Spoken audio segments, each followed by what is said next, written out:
The heart monitor beeps steadily in the sterile silence of Mount Sinai Hospital's private wing. Daniel Thompson lies motionless in his hospital bed, his powerful frame reduced to stillness after the devastating car accident 3 weeks ago. The man who once commanded boardrooms across Manhattan now depends on machines to breathe, his empire hanging in the balance. But what happened next shocked everyone who thought they knew the Thompson family.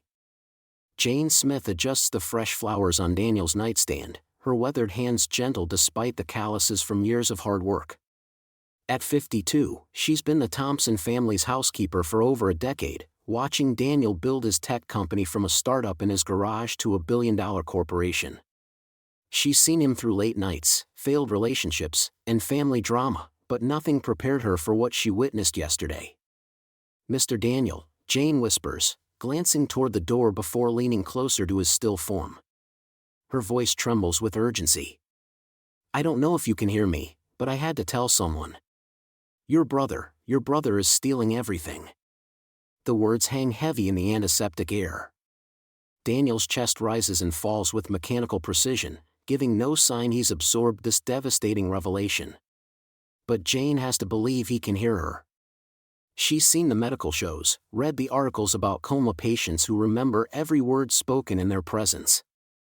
She pulls the visitor's chair closer to his bed, her brown eyes darting nervously toward the hallway. "Michael came by the house again yesterday. Said he needed to pick up some documents for the company. But I saw him, Mr. Daniel. I saw him going through your personal safe, taking papers that had nothing to do with business." Jane's voice drops to an urgent whisper. "He had someone with him. A man in an expensive suit with a briefcase full of legal documents. They were talking about transferring assets, about how much time they had before." She pauses, unable to finish the sentence that implies Daniel might never wake up. Little did Jane know that her loyalty was about to put her in grave danger. The fluorescent lights flicker overhead as Jane recalls the conversation she overheard from the kitchen.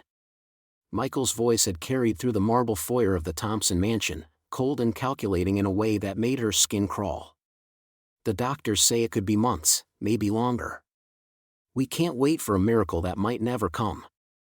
I've been with your family since you were just starting out," Jane continues, her hand hovering over Daniel's motionless one.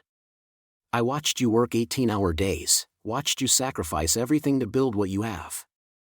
I can't let him take it all away while you're lying here helpless." But the real shock was still coming.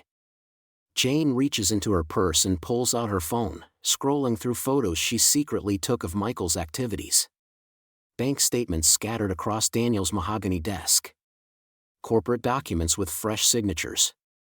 Real estate papers for properties she'd never heard Daniel mention. Each image tells a story of systematic betrayal that makes her stomach turn. "He's moving fast, Mr. Daniel. Yesterday I heard him on the phone with someone talking about liquidating assets. He said something about a deadline, about needing everything transferred by Friday." Jane's voice breaks slightly. "That's in 3 days." She studies Daniel's face for any flicker of recognition, any sign that her words are penetrating the darkness of his unconscious state.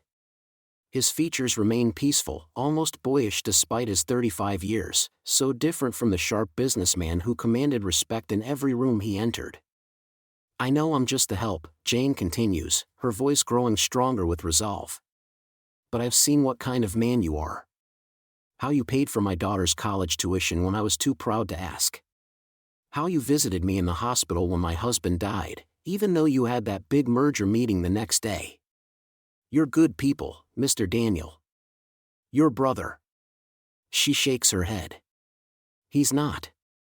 This decision would change everything for everyone involved." The sound of approaching footsteps in the hallway makes Jane quickly pocket her phone. Dr. Martinez appears in the doorway, clipboard in hand, followed by a nurse Jane doesn't recognize. "How's our patient today, Mrs. Smith?"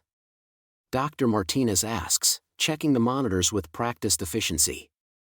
"Same as always, doctor. No change." Jane forces a smile, but her mind races with questions she can't voice. How long before Michael makes his move permanent? How long before Daniel's company, his life's work, disappears into his brother's offshore accounts? As the medical team completes their routine checks, Jane makes a silent promise to the unconscious man before her. She'll find a way to stop Michael, even if it means risking everything she has.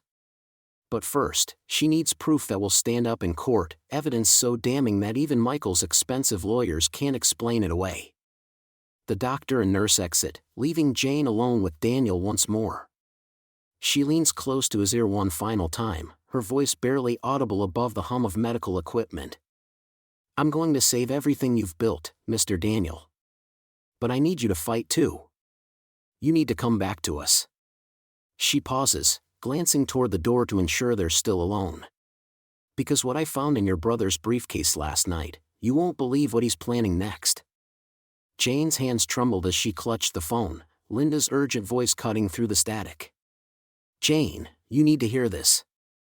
I showed that document to my cousin who works in accounting, and something's not right with those signatures." The fluorescent lights hummed overhead in the hospital corridor as Jane pressed the phone closer to her ear. "What do you mean not right?" "The dates don't match up, honey. Some of these transfers happened before Daniel even had his accident.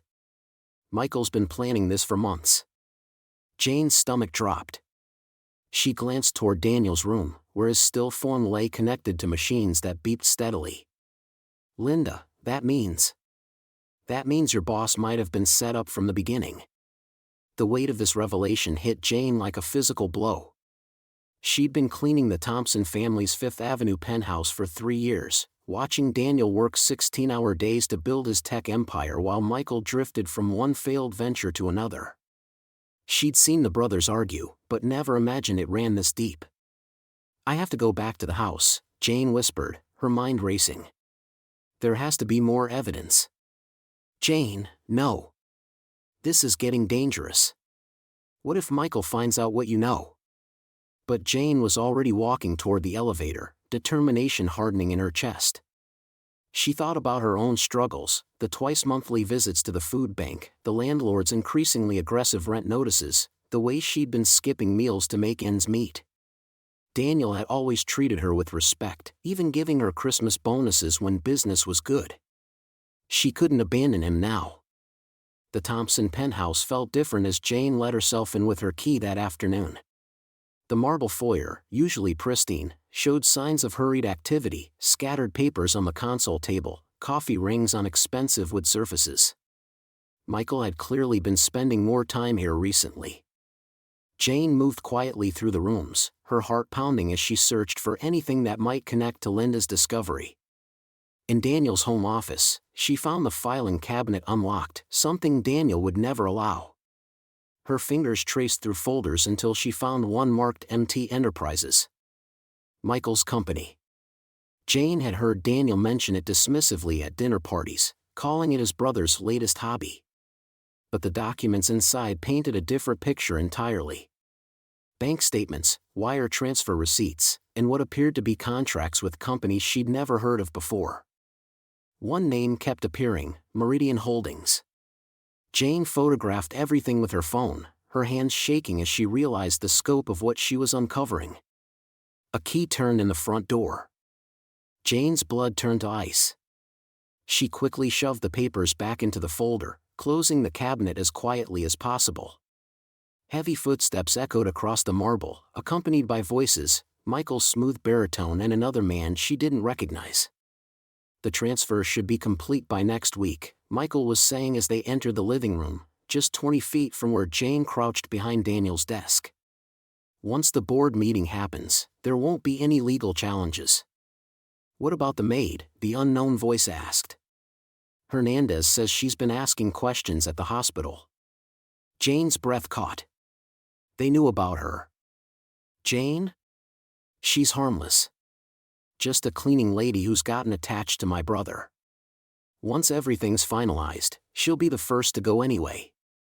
The casual cruelty in Michael's voice made Jane's chest tighten with rage. She thought about all the times she'd served him dinner, ironed his shirts when he stayed over, even covered for him when he'd shown up drunk to family functions. "Still, it might be worth making sure she understands her place," the other man continued. "Sometimes loyalty needs to be redirected." Jane heard chairs scraping, glasses clinking. They were settling in for what sounded like a business meeting. She needed to get out, but the office's only exit led directly past them. Her phone buzzed with a text message, the sound seeming impossibly loud in the silent room. Jane quickly silenced it, but not before she heard Michael pause mid-sentence. "Did you hear something?" Footsteps approached the office. Jane's mind raced as she looked for somewhere to hide, but Daniel's minimalist design philosophy had left few options. The footsteps grew closer. Her phone buzzed again, Linda, calling back. This time, Jane couldn't silence it fast enough. The ringtone echoed through the office like an alarm. Well, Michael's voice came from the doorway, smooth and dangerous. "Jane." What a pleasant surprise. Jane stood slowly, her phone still buzzing in her hand. Michael leaned against the doorframe, his expensive suit perfectly pressed, his smile not quite reaching his eyes. Behind him, a man in a dark overcoat watched with the cold calculation of someone used to cleaning up problems. The plants need watering," Jane stammered, gesturing weakly toward a small succulent on Daniel's windowsill. "Of course you were." Michael stepped into the room, his companion following.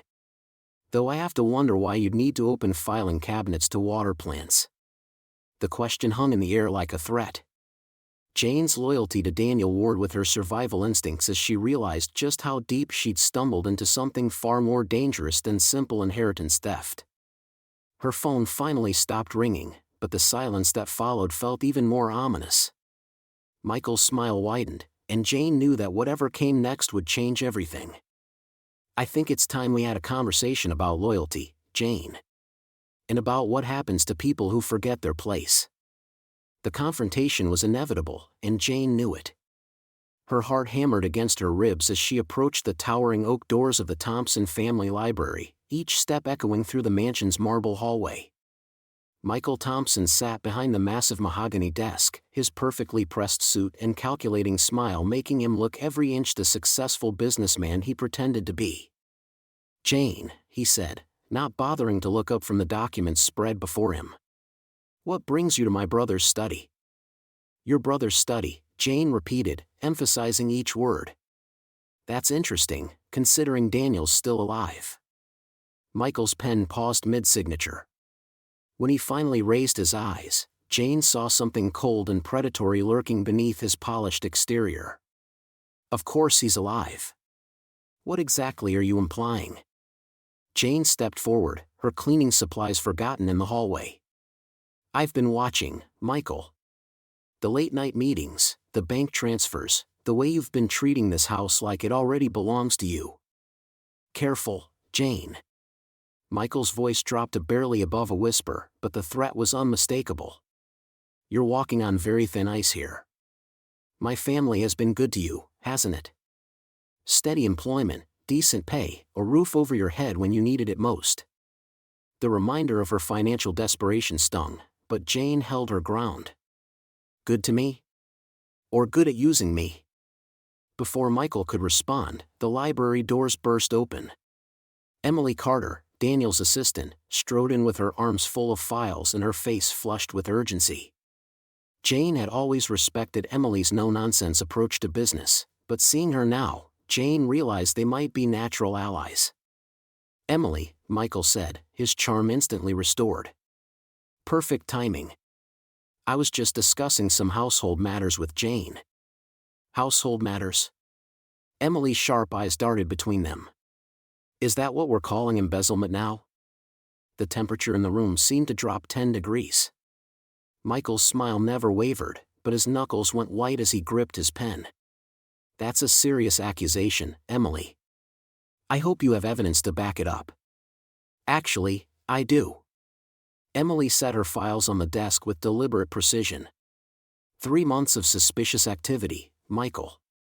Wire transfers that don't match the company ledger, contracts signed with your name instead of Daniel's, and let's not forget the power of attorney documents you filed the day after Daniel's accident. Jane felt a surge of vindication mixed with terror. She wasn't alone in this fight, but that also meant the stakes were higher than ever. What would happen to both of them if Michael decided they knew too much? You're both making a terrible mistake, Michael said, rising from his chair. I've been protecting my brother's interests while he recovers. Every decision I've made has been in Daniel's best interest. Protecting his interests? Jane couldn't keep the anger from her voice. By selling off his assets? By meeting with his competitors? I've seen the documents, Michael. What documents? The question came out too fast, too sharp. Emily and Jane exchanged glances. They had him rattled. The ones you thought you hid so well, Emily said smoothly. The ones that show exactly how you've been positioning yourself to take over permanently. Michael moved around the desk, his movements predatory and calculated. You both seem to forget that I am Daniel's brother. His only family. When he dies. If he dies, Jane interrupted fiercely. When he dies, Michael continued, everything will come to me anyway. I'm simply ensuring there's something left to inherit. The casual way he spoke about Daniel's death made Jane's blood run cold. But it was Emily who voiced what they were both thinking. You want him to die, don't you? You're counting on it. For just a moment, Michael's mask slipped completely. The expression that crossed his face was so hollow, so devoid of brotherly love, that Jane actually took a step back. Then the charm was back in place, and Michael was adjusting his tie with practiced ease. I think this conversation has gone far enough. Jane, you have a job to do. Emily, you have a company to help me run. I suggest you both remember where your loyalties should lie. As he moved toward the door, he paused next to Jane. You've been like family to us, Jane. It would be such a shame if that had to change. The threat hung in the air long after he left. Jane sank into one of the leather chairs, her legs suddenly unsteady. He's not going to stop, Emily said quietly. Whatever he's planning, we're running out of time. My family depends on this job, Jane whispered. My mother's medical bills, my sister's college tuition. If I lose this position. And if we don't stop him, there won't be a position left to lose. Emily knelt beside Jane's chair. We have to see this through. That evening, Jane sat alone in her small apartment, staring at her phone. Linda had called 3 times, but Jane couldn't bring herself to answer. The weight of the choice before her felt crushing. On one side lay safety, security, the quiet life she'd built for herself and her family. On the other lay the truth, and all the dangerous consequences that came with it. She was still weighing her options when Emily called. Jane, you need to get to the mansion. Now. What's wrong? I found something. Hidden in Daniel's office. There's a safe behind the bookshelf, and I think whatever's inside it will give us everything we need to stop Michael. Jane's pulse quickened. Did you open it? I tried, but it needs a combination. The numbers look familiar somehow, but I can't place them. Jane grabbed her keys, her decision made. I'll be right there. As she drove through the darkened streets toward the mansion, Jane couldn't shake the feeling that they were walking into a trap. But Daniel was lying in that hospital bed, defenseless and depending on her. She thought of his kind eyes, the way he'd always treated her with respect and dignity, how he'd helped her family when they'd needed it most. Whatever was in that safe, whatever the combination might be, Jane knew there was no turning back now. The mansion loomed ahead, most of its windows dark except for the glow coming from Daniel's office. Emily was waiting, and somewhere in that house, Michael was planning his next move. Jane parked and walked toward the front door, her heart pounding with the realization that the combination to that safe might be the key to everything. But as she reached for the door handle, one question echoed through her mind: what if the numbers they needed were right there in front of them, hiding in plain sight? The attic entrance creaks open as Jane and Emily climb the narrow stairs, their flashlight beams cutting through decades of accumulated dust. Thunder rumbles overhead, and rain begins pattering against the mansion's windows with increasing intensity. This storm's getting worse, Emily whispers, glancing nervously at the small attic window. How long do you think Michael will stay in that business call? Jane wipes sweat from her forehead, pushing aside old furniture and storage boxes. His calls usually run at least 30 minutes. We need to find anything with those numbers from the safe. She pulls down a heavy trunk, its metal clasps corroded with age. Check that corner over there.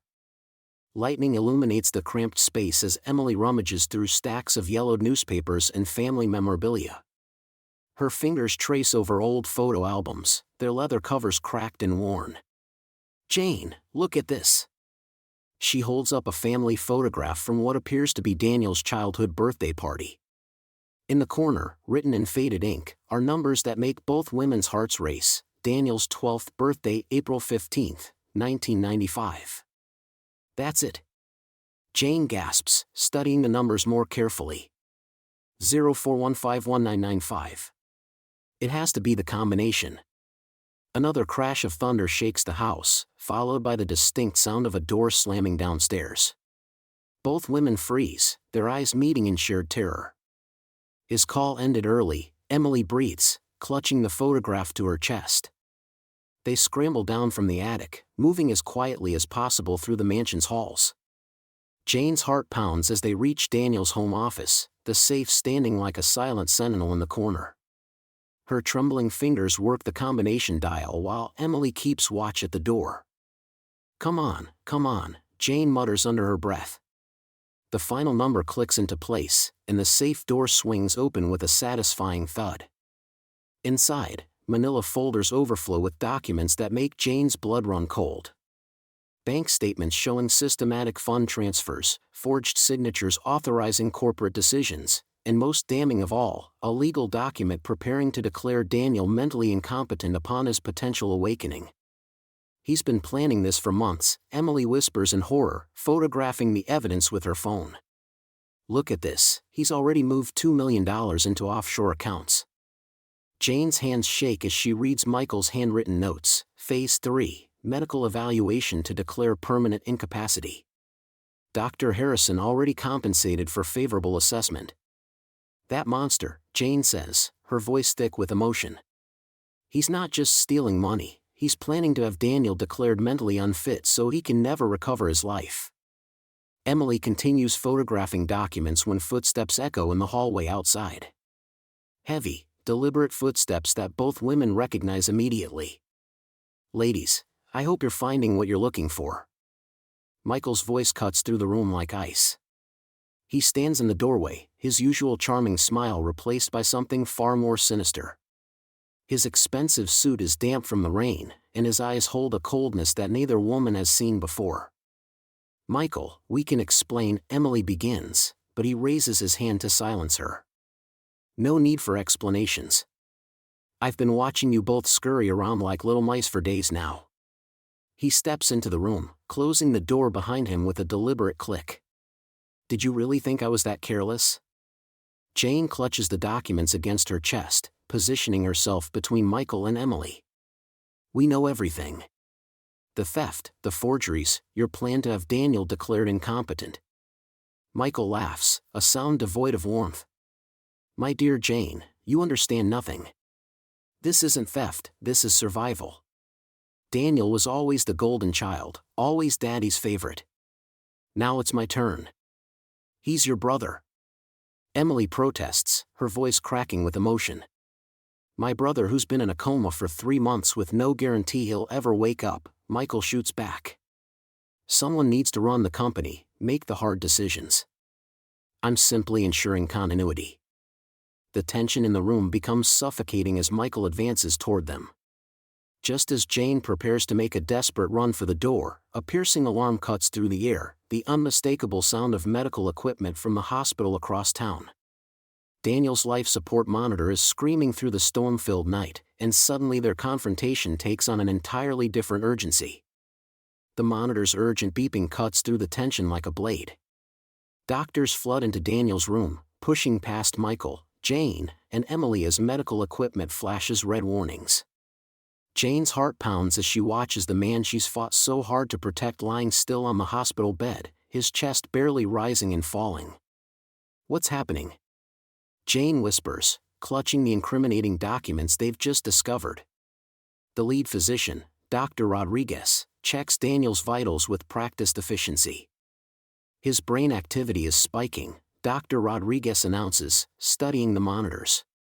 This is actually good news. His body is responding to external stimuli. Michael stands frozen by the door, his face pale as he realizes his world is crumbling.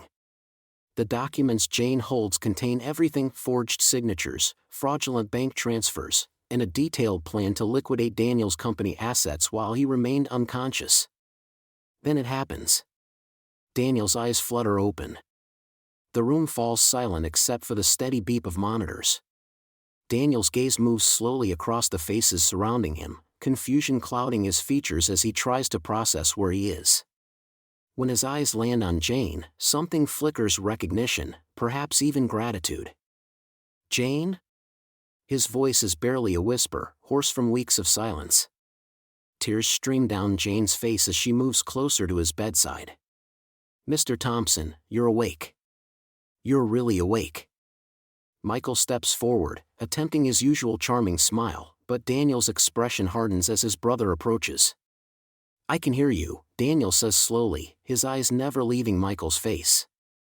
"I heard everything." The words hang in the air like a death sentence. Michael's face crumbles as he realizes the truth. Daniel has been aware, listening, understanding every betrayal, every stolen dollar, every lie. "Daniel, I can explain." Michael begins, but his brother raises a weak hand to stop him. "You tried to steal my life's work while I couldn't defend myself." Daniel's voice grows stronger with each word. "But Jane protected me when my own blood wouldn't." Emily steps forward with the documents. "Mr. Thompson, we have proof of everything. The fraudulent transfers, the forged contracts, the plan to sell your company." Daniel nods slowly, his eyes filling with a mixture of sadness and determination. "Call hospital security.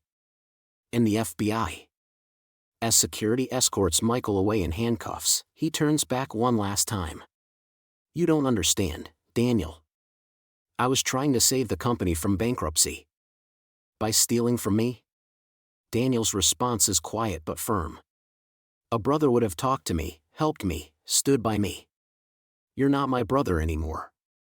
3 months later, Daniel stands in his restored office, looking out at the New York skyline. His recovery has been remarkable, though he still walks with a slight limp. Jane enters, no longer wearing her maid's uniform but dressed professionally as his new director of operations. "The board meeting went well," she reports, setting a folder on his desk. "The company's finances are completely restored, and we've implemented new oversight procedures." "Jane," Daniel says, turning to face her. "I need to ask you something that's been weighing on me." She nods, waiting.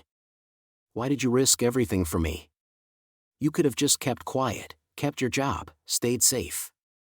Jane considers her answer carefully. "My grandmother used to say that character isn't what you do when people are watching, it's what you do when no one can see.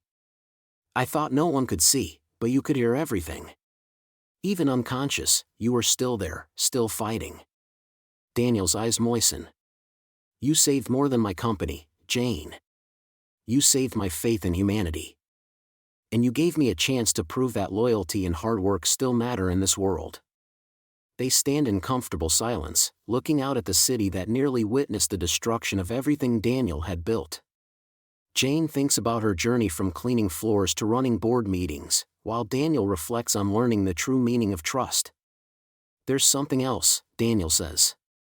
"I'm establishing the Jane Thompson Foundation for healthcare workers. It'll provide education scholarships for people who want to advance their careers but need financial support." Jane gasps, overwhelmed by the gesture. "Daniel, you don't need to." "Yes, I do. You taught me that real family isn't about blood, it's about who stands by you when everything falls apart." As they shake hands, both transformed by their shared ordeal, Daniel smiles. "Besides, someone needs to make sure I don't end up in another coma with a scheming relative nearby." Jane laughs, the sound echoing through the office. "Don't worry, Mr. Thompson. I'll always be listening. Sometimes the people who seem powerless hold the most power of all." Jane's courage to speak truth to power, even when that power couldn't respond, changed 2 lives forever. It reminds us that doing what's right isn't always easy, but it's always worth it. What would you have done in Jane's position? Share your thoughts in the comments below, and don't forget to subscribe for more incredible true stories of courage and justice.